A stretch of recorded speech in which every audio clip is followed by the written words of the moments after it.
Hello बच्चों, let's read the question. The question said that the sum of ionization energy 1 and ionization energy 2, ionization energy 3 and ionization energy 4 for nickel and platinum are given below. IE1 plus IE2 and IE3 plus IE4. For nickel, IE1 plus IE2 is 2.49 and that of I3 and I plus I4 is 8.80, while for platinum the same IE1 plus IE2 is 2.66, while IE3 plus IE4 is 6.70. So we have to predict the following on the basis of this information. Ni2 plus is more stable than platinum 2 plus. So we will solve this question. First of all, we will see what will be the key concept used in the question.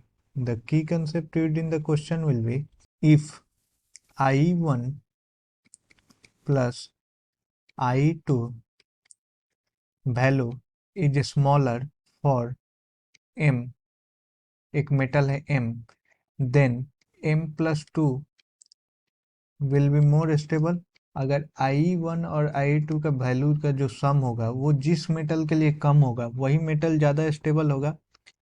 while if I1 plus I2 plus I3 plus I4 will be lesser for a metal N, then N plus 4 will be more stable.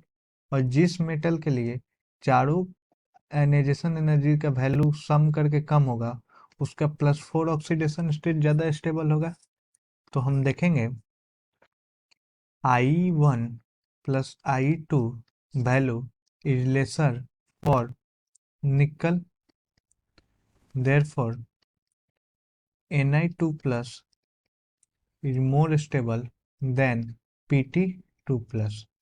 अच्छा, एक और चीज हम देखेंगे, यहाँ पे हम एक चीज और कर सकते हैं. I1 plus I2 plus I3 plus I4 का वैल्यू निकाल सकते हैं दोनों मेटल के लिए.